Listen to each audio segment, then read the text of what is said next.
Welcome to the Weird and the Weary. I'm Jason. With me is Kevin. Hello there, everybody. And Lee. Yeah. How's your guys' week? How's everything going? At the beginning part of it, but, so far so good. Yeah. Things are going great for me. I'm just having a great time. Yeah? Love every day. It's great to love everything.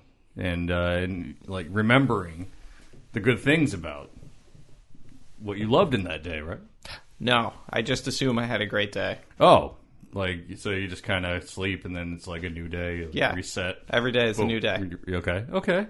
Yeah, as long as you don't stress about the old stuff, then it's great. Everything's great. Okay. So you're control deleting and tasking every day? I got a real memento situation going on here. Right. It's kind of like those station hot dogs are my memento mori. I know if I eat them, I will die. But you can't resist them. I can't resist them, but they're just a pylon reminding us that you're going to die. Yeah. Anyway. They need additional pylons. That's why they're on rollers, because it's like imagine you just going through their head first. Right, or like Actually, Sisyphus. no, not head. It's Sisyphus. Feet first. Sisyphus, just trying to push the hot dog forever. Would you call me a sissy? 100-year-old hot dogs. But it's good, though. It's good you can remember good times, bad times. You need those things in your life to shape you. Right. Yeah, I mean, otherwise you're not doing anything if you can't remember it. Right. What's the point? You keep making the same mistakes all the time and never learn. Right. But, yeah, we wake up, that, hazy kind of distortion, before you kind of realize where you are. Sure. And, then you go on about your days, and those memories and your persona kind of align, make up who you are. But yeah, imagine waking up with no memories prior to just opening your eyes that day, or or it doesn't matter. Maybe it's just hospital lights that you wake up to.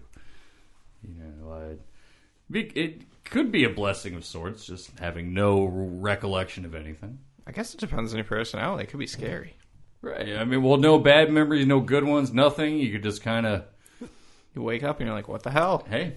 And it's affecting everyone else around you, too. Right. Because they don't know how to react. They're like, who is this person? But, yeah, I mean, with being a human being, it doesn't really work like that. We're not just going to be like, all right. We're like, what the fuck? What's going on? But, it would be a living hell. It would. if you're really aware of what was happening. Right. It's the living hell to everyone else around you. Pretty much. Like in the early hours of April 8th on 2000, Mark Hogancamp was about to face his reality. Mark was jumped by 5 men. He was beaten severely and left for dead. He hadn't been found for about 8 hours after the attack. He was unconscious the whole time. A waitress who had worked at the bar that he was at, ended her shift and saw him there. And when they rolled him over, blood just kind of poured out of his nose and mouth.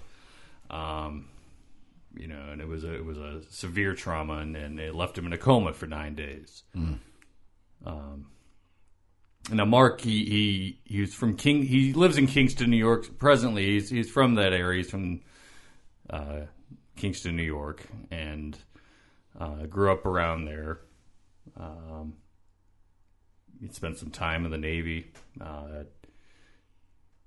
Been married and divorced, and yeah, it's rough. He kind of fell into the path of alcoholism. The lowest hanging fruit is usually the most rotten too. Especially the bottle, man. Certainly. Well, you don't want to roast in the bottle. No. Certainly. Quick way to feel good, but dang, it takes you down. Just pickles your soul. So he's married for 5 years, and that ended, and he became a lonely alcoholic. He also had another secret. He was also a cross-dresser that kept that secret in, and like most people that have a secret or closet themselves like that, they tend to abuse themselves in some kind of way. It's almost like a subconscious thing where they feel like this is how people look at me, so this is maybe how I should be. This is how they view me, which is sad. Right. Shouldn't be like that. Now, when Mark came out of his coma, which was brought on by the head trauma. They just beat him after he was unconscious, even at points where one was reported that he had done like a 2-foot stomp on his head. Ooh, jeez. He was asked what year it was, and Mark had replied, it's 1984. Because the only thing that was really kind of circulating through his mind at the time was the United States Navy and Ibiza. And he had been stationed there in 1984. And after being told it was the year 2000 and what had happened to him, Mark, it's that he forgave them. It was like the first thing that came out of his mouth, that he forgave them. that's good of him, but damn, I couldn't. I mean, me neither. Not right away. I probably would never. This is waking up. This is waking up and having no recollection of the attack, no recollection of your prior life, anything. I guess it's easier to forgive than if you don't remember it. Right, Yeah. right. If you don't know what happened, Sure, it's like waking up from a dream. Like, yeah, whatever. I don't feel bad about that. It really happened to someone else, to them, and in a sense, it did, and Right. it didn't. right. Crazy. Now that night, the five men and Mark, they'd been in the bar and they were discussing various things. Even their German ancestry came up, their common German ancestry, and they're making like Nazi jokes and drinking the night away, according to witnesses. Mm-hmm. You know, they're all hanging out. They didn't seem to be getting along. The men were young. They were in their 20s. Two of them were about 16. Ooh, Yeah, so that they seems shouldn't too even young been to be there. in the bar. Yeah, Right. They definitely should have been there at all, but there they were. And as the night got on and they got, more drunk, seemed that they had exited the bar. And when they were outside, Mark had he revealed to them that he was, he was wearing stockings right now. Oh boy, loose lips with that liquor. And that he's a cross-dresser. Yeah. And, he's in the Navy. He should have known. Loose lips, sinking those ships. right. Mm-hmm. And yeah, so these young men, they didn't react right away. Nobody really knows what was said between them. The people and witnesses had said they saw Mark speaking to them, and then he left. And shortly after, they just followed him and jumped him. Ooh. And like I said earlier, they knocked him out, and they just didn't stop. They Right. started kicking, pummeling him, and then eventually, going towards the head while he was down. That's the thing too. Is people don't understand. Look, if the person's knocked out, you don't keep going because then it turns into manslaughter. Right. Right. Wrong kick to the head. That's it. I was always taught, I hate fighting. I don't like to fight, physically fight or verbally or anything like that, really. But yeah, I was always told if an opponent's down, you don't Keep it. You stop. keep hitting them, right? Don't want to Especially cause if any they're more not moving, damage. right? I thought you were just supposed to keep going. Just don't stop ever. Well, that's the MMA. You're tapping a button. That was God of War 3, right? Yeah, was it. The screen. just keep going. Take And then that, after Zeus. 10 minutes, you're like, oh wait, it's just waiting for me to stop. Okay. Well, after 3 full games of chasing Zeus, yeah, I didn't stop pressing X and pummeling the shit out of Zeus for a good 15 minutes. It seemed. It was just. Yeah, it was just Nothing. blood screen, the raspberry jam on the screen. Yeah, I thought I was watching a horror movie Yeah. happening. For those of you, we're talking about the game God of War 3, where you beat Zeus's face in with your fist. Spoiler. Yeah, at the end. Yeah, that's what he gets for making me a shitty motherboard. Stupid Zeus things. Stop running around. Give me your legs. Okay, sorry. So he was in the hospital for 40 days. During that period, he had to get his cheek and eye socket reconstructed. Ooh. When he was taken in, they had his eye was coming out. They had to take his eye out to clean up the bone fragments, and then reinsert his eye. I'm sorry, I just passed out for a minute. I'm back, guys. I'm Right? back. So like laid his eye on his cheek. Yeah. Yeah. Oh, I saw that in Hostel. No, thank you. Right. Except, Hostile? yeah, they didn't put it back in though. I saw it in Pee Wee Herman's Big Adventure. Oh, Large Large Marge sent me. So he was in there for 40 days. And that was long enough for his insurance to stop paying. I believe that. So he had to go home. Now his fine motor skills were nearly forgotten. And he had to relearn everything. He had to relearn how to speak, eat, wipe his own ass, his own words. You know, he had to learn how to do everything again. So his therapy lasted over a year. Mm-hmm. And insurance stopped covering that too. And when he called, they said, you have to pay about $160 per session now. Oh. And he doesn't even have a job. He doesn't have a job. He has no income other than probably some Social Security disability. Right. And they said, well, you can't afford it. You don't have therapy anymore. And he hung up. He hung up on Mark. Do we know who his insurance was? Because they sound like the worst. Well, I mean, this is 2002-ish, or 2001-ish. I don't know. Asshole insurance. So no more physical therapy. No more being able to learn who he is again. Because he was still in the middle of it. He was still learning how to fine-tune his skills and be more independent after this. Because again, like I said, I mean, he couldn't remember anything. Like, he couldn't remember being married. He doesn't remember the taste of alcohol. He doesn't remember the craving of alcohol. Like, that's how blanked this man became. Nothing was there. Excuse me, I hate to interrupt. I just remembered that there was a guy that I met when I first came up here. I had met him through an ex-girlfriend, and they were best friends. And then me and the girlfriend, we broke up, and we sort of went our separate ways. But I had been out of touch with him for a bit, and one day he was going over to a bar, and this guy went over. He was all drunk and stuff, and he went up and he was calling him, really homophobic stuff, whatever. And then he just started beating him, and it was similar to this, and it was bad. I didn't know about it. He had to have partial reconstructive surgery, and that's sad, and yeah. Not even to I have one too, but I do have one too because this is I don't like I don't drink anymore. I quit drinking years ago because I needed to, but when I did drink, I hated going to bars because shit always went down that was not right at bars. Most bars. Maybe, dance clubs too. Maybe a little different, a little tamer. But a similar thing happened to a friend of mine, and I hadn't seen him in years.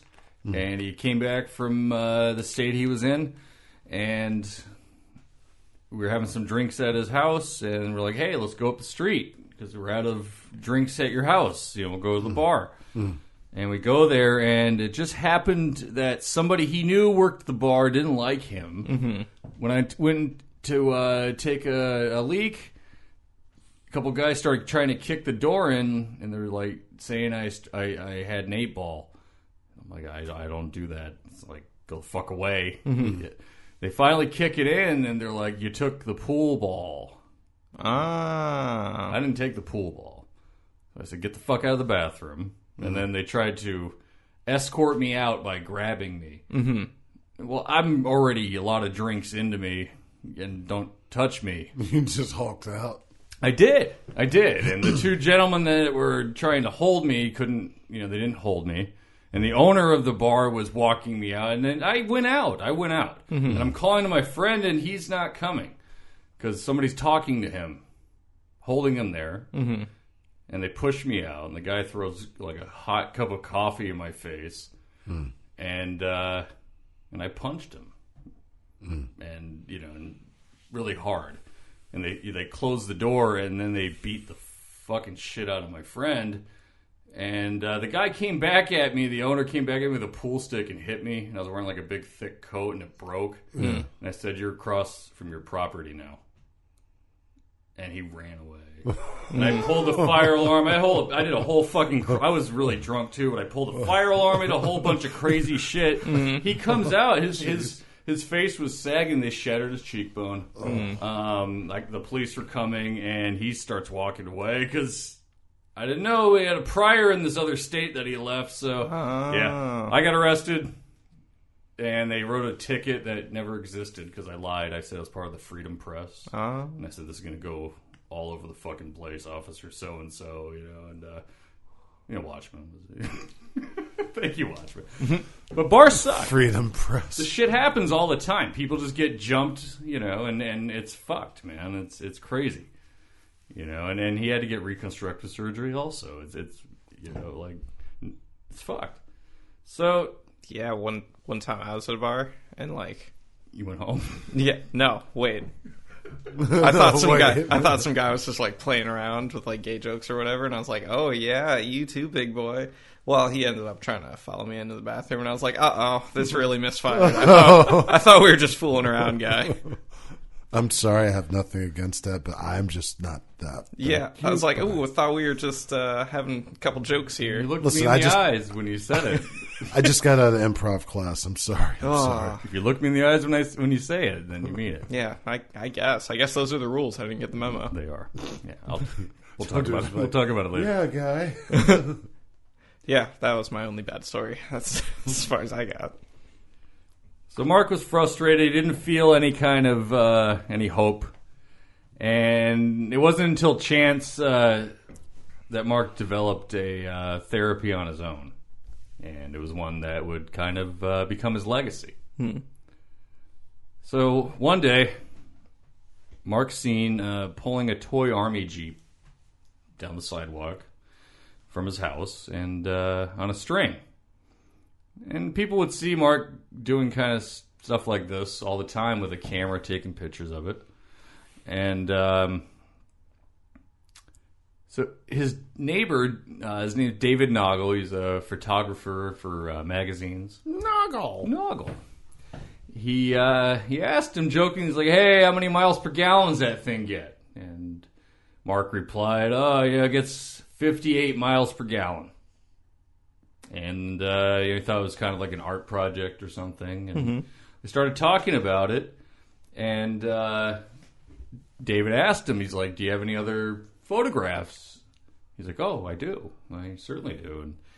And they went and looked at the photographs, and for about 3 years, Mark had been taking photographs of a village that he had constructed using found materials. A Belgian village. He named it Marwencol.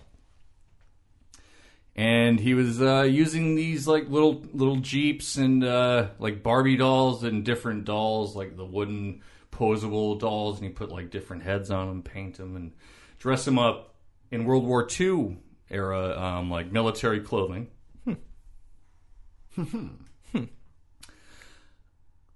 And for 3 years he was taking these pictures, these little dioramic pictures of them in different poses.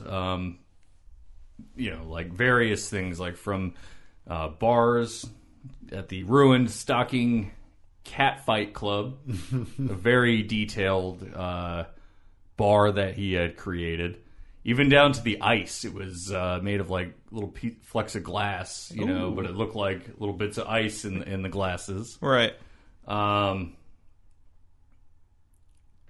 These photos were really, really detailed. They looked alive almost.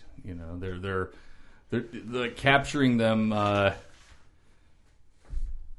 in this way. It was just genius. If you look at these photos, I mean, they look realistic. They look like something's about to happen. Right. They look like scenes of war, or when you look past the from a distance, or even a little bit up close, because you don't really notice the doll face, because as he practiced his art, he kind of made them look more natural with right. Yeah, I mean, 3 years experience. Sure. That's sick. Right, because he was an artist prior to the incident, so he couldn't draw anymore after after that, of course. And, but this... It's like a constructive outlet. Right. Yeah. Right. And it brought back, parts of his brain that weren't firing previously. Right. I imagine it honed his fine motor skills, too. You've got to make... Certainly. Yeah. This incredibly detailed. He rewired his brain. Right. What was that? Neuroplasticity. Right. He remapped his brain in certain ways that helped him. Didn't need that therapy anymore. He made these recreations in a sense to maybe get revenge on these guys, because one scene in particular shows Hoagie, which Hoagie was like the main guy in Marwencol. He's like kind of like Hogan from Hogan's Heroes. I'm hungry now, Hogan. He also represented Mark, and that makes sense, right? Last name Hogancamp, shortened to Hoagie. Sure. And looking at Hoagie's face, you can see the similarities. Okay, right. So, there's a depiction of 5 SS officers beating Hoagie up, and you look at it and you see. You can feel like the trauma that's in that photo. Right. These 5 officer dolls, they're mocking him. Hoagie's crawling on the ground, his hat's kicked away from him. It's just, there's a lot of emotion in all these shots. And that's what's fascinating about this all, because he came from thinking that he'd never regain any of this again. But he did. Just in his own way. Right. He kind of dreamt it up, in a sense,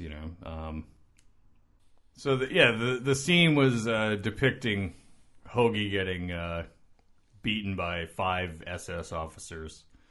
And in it, you can really get a good sense of the pain and suffering that Hoagie's going through. He's crawling on the ground while they're kind of mocking him, and I think there's one throwing a kick. His hat's kicked away, and and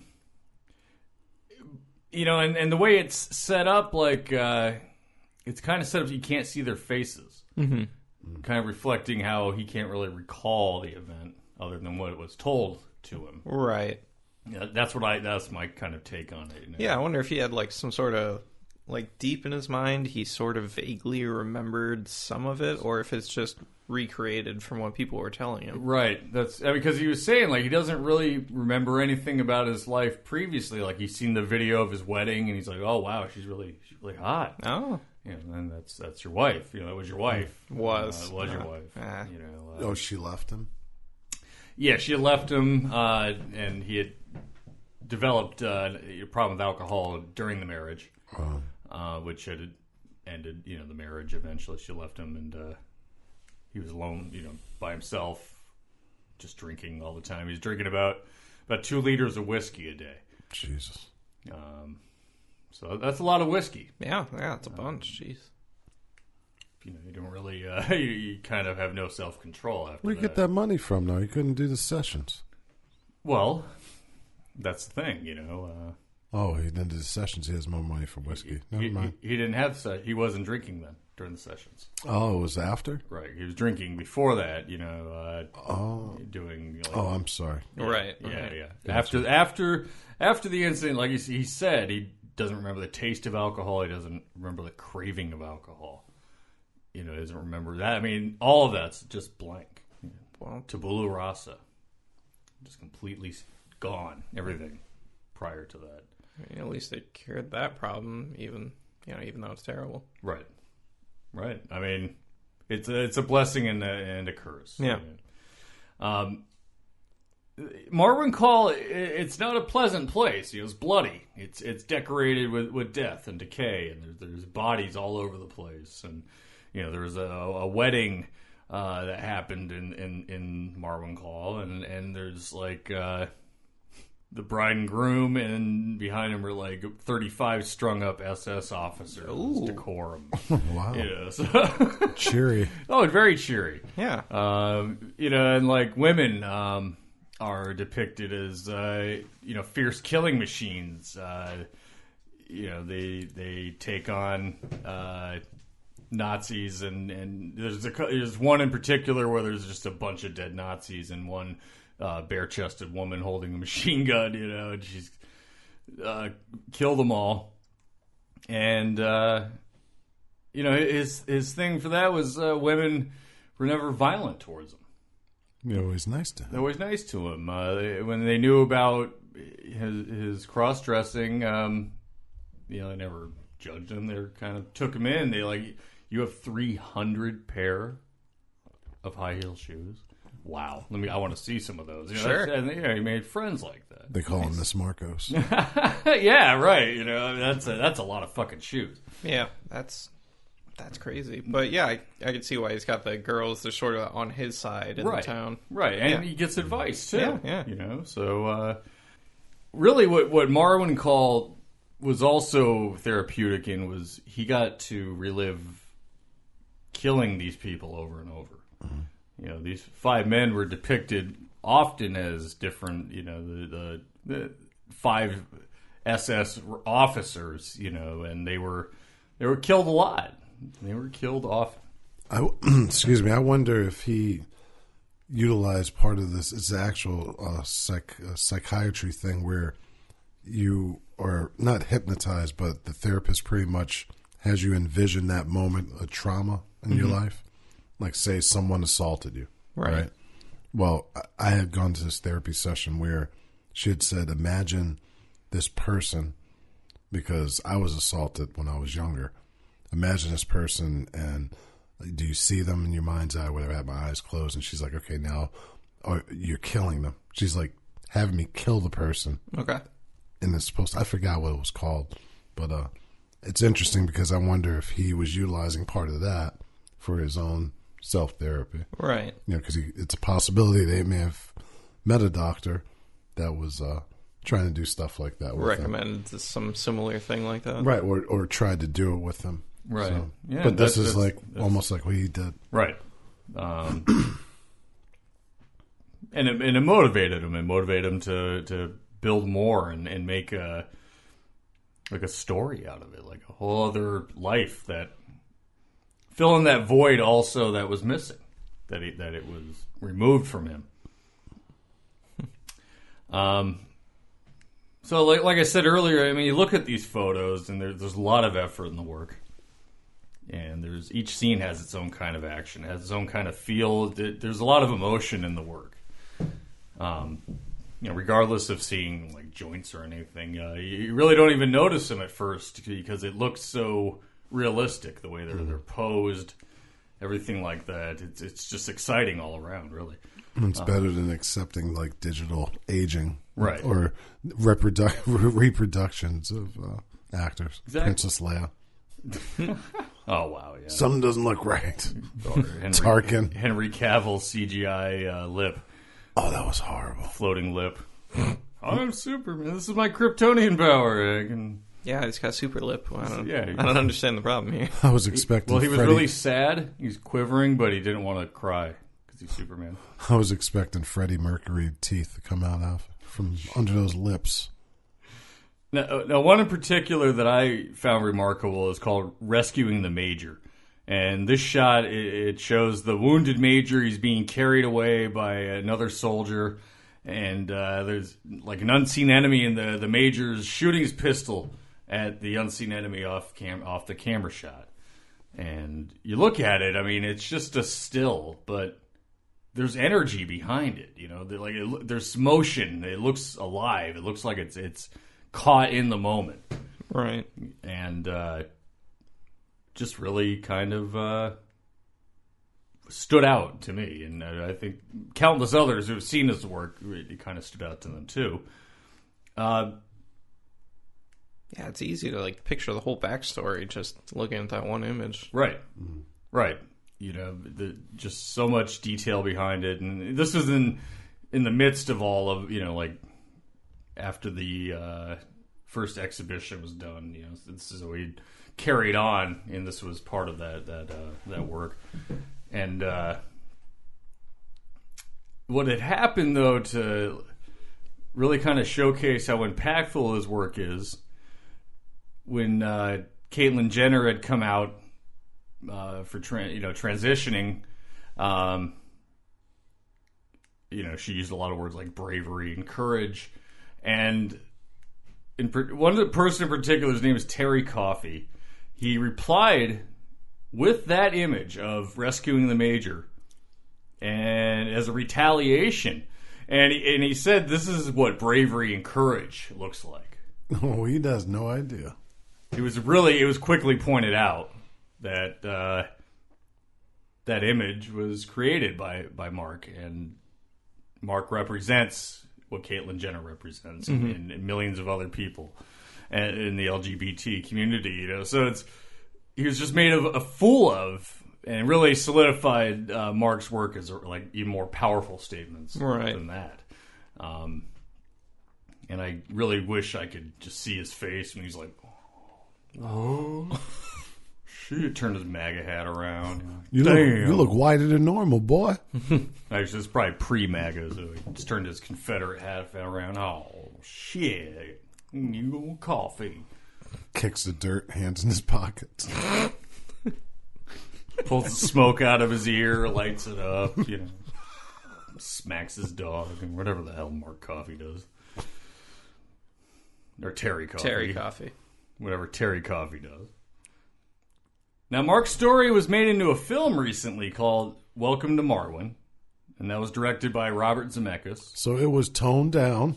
It was already toned down in the name. As soon as they mentioned the director, yep. Now, Robert Zemeckis, we all have seen Robert Zemeckis films. Back to the Future. Love Back to the Future. Forrest Gump. I was like, I have no idea what Robert Zemeckis did. I'm sorry, what was the other one you said? Forrest Gump. Forrest Gump.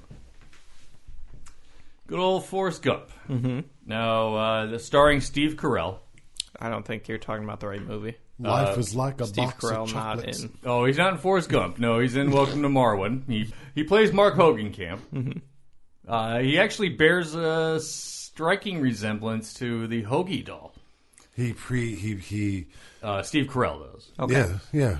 I mean, Mark also does as well, but he looks more like Steve Carell than The doll does, the Hoagie doll. That's interesting. The original Hoagie doll. So that was probably what got Hollywood. They were like, listen, that doll looks just like Steve Carell. Let's see if he'd be interested. Okay, so yeah, this was starring Steve Carell, Diane Kruger, Janelle Monáe, that was in it for like 10 minutes, I think. Just 10 minutes? Yeah, I don't know, maybe more, but they really underused her. She's a good actress and good performer as well. So in this movie, it was toned up and down a little bit, I think, than the actual story of Mark Hogancamp.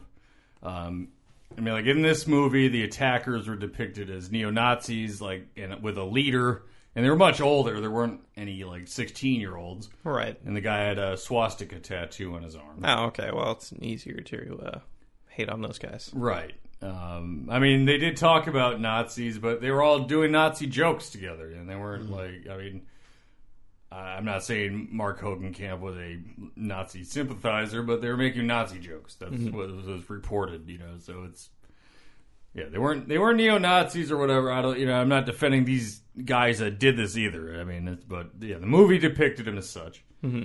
I respect Mark's tale, but I do respect that it was immortalized on film. But this movie just kind of fell flat. It just didn't. I don't know. I mean, I guess watching him take the photographs could have been dull, but they started doing these weird CGI moments where the dolls came to life. They picked the wrong director. I'm sorry. It would have been a much better. Actually, it probably would not have been as accessible if it was Gondry that did it. I could see him doing it and doing a fantastic job with it. Yeah. You look at Eternal Sunshine of the Spotless Mind. Okay. That'd be perfect. Or you could get Spike Jonze to do it. The CGI stuff was weird. I watched almost all of it. I'm not going to say I watched it all because I couldn't. No. I watched the Welcome to Marwencol documentary from PBS. Mm-hmm. Yeah, I'm going to have to check that out. It was really good. Okay, so you'd recommend that over? I'd recommend that over the movie. Yeah. And don't watch the movie over the documentary, or just read an article on. There's plenty of articles about Mark's story, or just listen to our podcast. Or listen to our podcast because we're going to talk. The movie didn't depict it as honestly, and it turned it into some kind of like weird, like he was Forrest Gump and Walter Mitty at the same time. Like he was. They made Steve Carell's character like a soft, gumpy kind of, just, and then he did these magical things, with the dolls, and they were all alive to him. I don't know. It was like, I guess if you didn't know what was going on, you think it was like some weird Toy Story knockoff. Mm-hmm. I was just gonna say, it's Toy Story 4. It got dark. It's got Key and Peele. I do love Back to the Future, though. Okay, so and I didn't do all bad. Still didn't watch the Wild West one. Oh, that one's better than 2. So Wild West 1 3? Yes. Yeah, I never saw that. Yeah, ZZ Top's in it. They replaced Crispin. Wiki, he wanted more money than Michael J. Fox. He didn't deserve more money than Michael J. Fox. Are you sure about that? Or he wanted just as much. I don't know. And he wasn't even in it as much. Anyway. Yeah, the only Wild West movie I need is Wild Wild West. Wild West. I thought you were going to say Posse. Strangely enough, the Men in Black movies are my guilty pleasure, and I did like Wild Wild West. How can you not love the Will Smith one? Yeah, with Kevin Kline. Kevin Kline made it great. Did you ever watch any of the old TV shows? Oh, yeah. That was I love that show. I was a little perplexed as to how they got the sfi thing, but it made sense. Well, yeah, because he did some parlor tricks, so they just hammed it up because of Men in Black money. Steampunk. I have no idea there was a show until right now. Yes. Yep. Yeah, it was old school in the show. 60s. Yes, 60s. How about that? Similar characters, just not as flashy. Right. They weren't like mechs or who was the dude there? Conrad? Joseph Conrad? Robert Conrad, yes. Yeah, not Heart of Darkness. No. Right. The real Mark isn't anything like Forrest Gump. And the depiction, I didn't believe it did him much honor. I don't know. That's just my opinion. Take it as you will. The movie wasn't great. And if you're into ratings, it got like a 28% on Rotten Tomato, I believe. And it's like a 2 out of 5 or something on IMDb. It's pretty low. So yeah, it's not a great depiction. Yeah, I'll probably just skip that. Sounds like a very, very cheery take on assault and depression. And TBIs. Well, I understand wanting to vilify the Nazis, but this wasn't the case. This was they were bigots. They were definitely fucking bigots. They weren't. These aren't innocents of any sort. And maybe they did it like Nazi shit, but they weren't depicted as such when this arrest was made. And they're definitely bigots. They're definitely troubled individuals. But to make it be like, yeah, they're just all Nazis. I don't know, whatever. But anyway, Mark still resides in Kingston.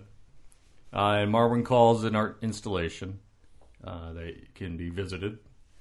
And he still loves his high-heeled shoes. Yeah, how's he doing these days? He's doing great. He's 56 now. Okay. He's still doing the photography, and the installation's open to the public. Oh, nice. Because he used to just get visitors after the first exhibit happened. Right. But now it's a little more structured. So, okay. I was taking a shit, and these people want to see my art. So can we move it somewhere? Pretty much, yeah. No, not my bathroom. This shit. Right. They show up because it was in his yard. So they just kind of show up. But get out of here, weirdos. Yeah, I believe. Get out of my swamp. And forgive me for being unprepared, but I didn't see if you can actually go see the actual exhibit at his home, because I know there's a gallery where you can see the photography, which is I would like to see the actual like the bar, the Catfight bar. I like to see that. That'd be kind of neat. Yeah, but... the ripstocking, whatever, catfight bar. Right, but the photography itself, to me, would be enough. Is he on the gram? I don't know. So there is a gallery, 1 Mile Gallery. That's where they're showing his artwork. In Kingston, New York. In Kingston, 475 Abeele Street. Yeah. Abeel Street. Let's check it out. Now, sometimes the mind goes a different way. In the case of Phineas Gage, who was he was a miner who was there. He's a demolitions guy. He set up the charges and did the tapping, which was to kind of prime the charges. Was known to be a pretty mild guy, respectable guy. Wasn't a heavy drinker. Was respectable to everyone. Liked the women. Was nice to the women, stuff like that. Just people like to work with him. Nice guy. Sure, classic gentleman. Phineas. It's a good name. Yeah, could either be a real dick, uppity dick, because I'm Phineas, or you're Phineas the explosives guy. Like, hey, that's Finn. Yeah, he's gonna blow shit up today. Oh my God! I just realized something. Blow your top. Don't blow your top. Don't blow your top, because that's what happened. He lost his temper. Yeah. Holy shit. So, getting frustrated that he couldn't mount a charge, he wasn't paying attention. Mm-hmm. And there was a rod they'd tap these things in, and the primer's in, and it exploded. And it burst to the top of his head. Wow. Just blasted right through the top. Straight, through the bottom, out through the top? Through his cheek. Okay. Up through his head, through his skull, through his brain, out. Okay, so it didn't get lodged in there. Fired straight through? Fired straight through, like a big, giant, long bullet. Okay. He lived. That's impressive. He survived. Yeah, that's impressive. That's tough. Yeah, that's real-life tough guy stuff. Yeah, I mean, if he grabbed the bar and bent it, that'd have been much cooler. But... Oh, he's like, this is my new piercing. Just catch it in the middle. Sick. Edgy. Puts it through his ear. Does the first gauge. How the fuck are you supposed to sleep? He doesn't need to sleep. Oh. He just waits. No, sleep is so comfortable. He's got his Phineas Gage in. the Phineas. That's a big-ass Phineas Gage.